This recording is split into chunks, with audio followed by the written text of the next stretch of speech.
درود بر شما. پاسداران خرد و تحلیلگران جنگ الکترونیک و ساختارهای نظارتی. امروز قصد داریم به واکاوی و کالبد شکافی یکی از تعیین کننده ترین و تاریک ترین تغییرات در ماهیت نبرد بپردازیم. رویارویی مستقیمی که در آن هوش مصنوعی در جنگ تمام قواعد بازی را در هم می‌شکند. تصور کنید دو ارتش با تسلیحات کاملا مشابه در برابر یکدیگر قرار گرفتند، اما تنها یکی از آنها به الگوریتم‌ها مجهز است. رهبران سیاسی به درستی هشدار دادند که هر کس در این فناوری پیشرو باشد بر جهان حکومت خواهد کرد. این یک فناوری دورانساز با پیامدهای عمیق برای امنیت ملی است. اما کالبد شکافی این ساختار نشان می‌دهد که تصمیمات کلیدی در جنگ تنها لحظه شلیک بمب و شلیک ربات‌های قاتل نیستند، بلکه تمام آن تصمیماتی هستند که پیش از انفجار اتخاذ می‌شوند. هر دو ارتش برای پیروزی باید یک روند مرگبار به نام زنجیره کشتار را اجرا کنند. آنها باید به قلمروی دشمن نفوذ کرده، اهداف نظامی را پیدا کنند، موقعیت دقیق آنها را تثبیت نمایند، سلاح مناسب را انتخاب کرده، شلیک کنند و در نهایت تخریب را ارزیابی نمایند.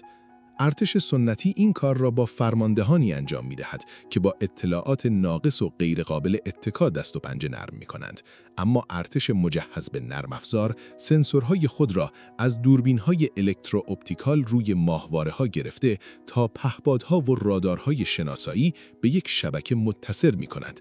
در همین ابتدای مسیر شکافتن این زنجیره کشتار و کالبد شکافی هوش مصنوعی در جنگ، از شما دعوت می‌کنم برای حمایت از صدای آگاهی و پاسداری از خرد انتقادی این پادکست را ملایم و با تفکر لایک کنید تا با قدرت بیشتری به اعماق این ساختارها نفوذ کنیم و واقعیت پنهان این الگوریتم‌ها را رسوا سازیم. تاریکی این مهندسی زمانی عمیق‌تر می شود که سیلاب‌های عظیم داده‌ها از این سنسورها به مرکز فرماندهی سرازیر می شود. در ارتش سنتی، انسان‌ها باید با چشمانی خسته تک تک تصاویر ماهواره‌ای را بررسی کنند، تانک‌ها و فرودگاه‌ها را به صورت دستی پیدا کرده و آنها را روی نقشه‌هایی که تنها در همان اتاق وجود دارد، علامت‌گذاری نمایند. این یک استکاک عظیم و یک فرایند فلج کننده است. اما در سوی دیگر، ارتش متکی به ماشین از سلاح مهلکی به نام بینایی کامپیوتری استفاده می کند. همان فناوری که در سال 2012 برای تشخیص تصویر یک گربه آموزش دیده بود، اکنون برای تشخیص یک تانک در میدان نبرد استفاده می شود.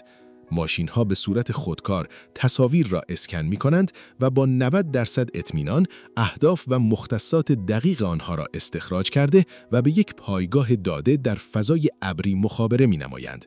این الگوریتم‌ها داده‌های ردیابی کشتی‌ها، تلفن‌های همراه و حتی خریدهای خرد در اطراف یک پایگاه نظامی را با هم تلفیق کرده و ناهنجاری‌ها را استخراج می‌کنند. فرمانده اکنون لیستی از اهداف پیشنهادی را روی صفحه نمایش خود دارد. نرم افزار به او میگوید که برای انهدام یک انبار مهمات دقیقاً کدام توپخانه با توجه به سوخت، روغن و استراحت خدمه در بهینه‌ترین حالت قرار دارد. کاری که ده‌ها افسر میانی با صفحات گسترده و قلم در عرض چند روز انجام میدادند، اکنون توسط کدهای کامپیوتری در 1/10 زمان انجام می شود. این اوج تقلیل انسان به یک تأیید کننده در ماشین جنگ است. کالبد شکافی کاربردهای واقعی این هیولای محاسباتی ابعاد فاجعه را در جغرافیای مدرن عریان می کند. این یک سناریوی فرضی نیست. در غزه، ارتش با استفاده از داده‌های تلفن‌های شنوده شده یک سیستم تولید هدف خلق کرده است که روزانه تعداد عظیمی از اهداف را برای حمله به شبه نظامیان پیشنهاد می‌دهد. گزارشات رسوا می‌سازند که بسیاری از حملات مستقیماً بر پایه این لیست‌های تولید شده توسط ماشین انجام می‌شود و ارتش با این خروجی‌ها دقیقاً مانند یک تصمیم انسانی برخورد می‌کند. در اوکراین که اکنون به بزرگترین آزمایشگاه این ماشین‌های جنگی تبدیل شده، نوآوری در پهپادها بیداد می‌کند. وقتی ارتش سنتی سیگنال‌های اختلال و پاراز را ارسال می‌کند تا ارتباط خلبان با پهپاد قطع شود، پهپاد مجهز به الگوریتم خودران می‌شود.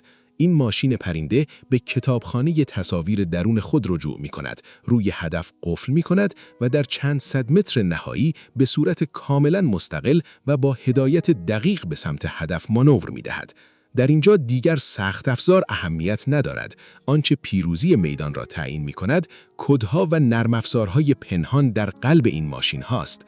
شرکت‌های بزرگ محاسبات ابری و تحلیل داده وارد میدان شدند تا عملیاتی را که پیش از این به 2000 نیروی انسانی نیاز داشت، تنها با 20 نفر اجرا کنند. آنها در تلاشند تا با تلفیق تمام سنسورها در یک پلتفرم واحد چیزی را خلق کنند که قدرت تخریبی آن با اختراع بارود مقایسه می شود. رفقای تحلیلگر من، ما نیمی از مسیر این واکاوی رادیکال را طی کرده ایم. اکنون زمان این است که استقلال اندیشه خود را به کار بگیرید. آیا شما نیز این واگذاری اختیار مرگ و زندگی به الگوریتم‌ها و فضای ابری را می‌بینید؟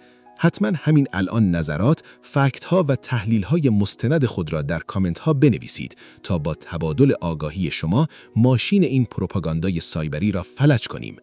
در ایستگاه پایانی این واکاوی باید به توهم اخلاق و کنترل انسانی در این ساختار مرگبار اشاره کنیم. منتقدان ادعا می‌کنند که برای جلوگیری از فاجعه ربات‌های قاتل، انسان باید همیشه کنترل نهایی برای استفاده از نیروی کشنده را در دست داشته باشد. اما خطکش فکت‌ها نشان می‌دهد که این یک دروغ محض است. اگر یک کامپیوتر لیستی از اهداف را تولید کند و فرمانده تنها به صورت مداوم دکمه قرمز را فشار دهد و آنها را یکی پس از دیگر تایید کند، این دیگر کنترل انسانی نیست. این یک تسلیم مطلق و فاقد هر گونه درگیری اخلاقی یا فکری با عمل کشتار است. ما به عنوان انسان‌ها به شدت مستعد به فریب خوردن از ماشین‌ها هستیم. دقیقاً مانند زمانی که یک چت‌بات متنی را با لحنی قطعی، مقتدرانه و طبیعی تولید می‌کند و ما بیچون و چرا آن را عزیز می‌پذیریم. فشار برای تصمیم گیری سریع فرماندهان را ترغیب می‌کند تا کار را به ماشین‌ها بسپارند تا با سرعت واکنش نشان دهند. بله، ماشین‌ها اشتباه خواهند کرد.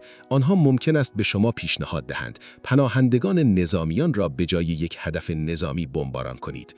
واقعیت تلخ و رادیکال این است که هیچ کس ترمز این ماشین را نخواهد کشید و هیچ گولتی منتظر وکلای حقوق ملت نخواهد ماند. ژئوپلیتیک این فناوری را با بیرحمی به جلو می‌راند. آینده جنگی است که انسان‌ها تنها چرخ دنده‌هایی در خدمت الگوریتم‌ها خواهند بود.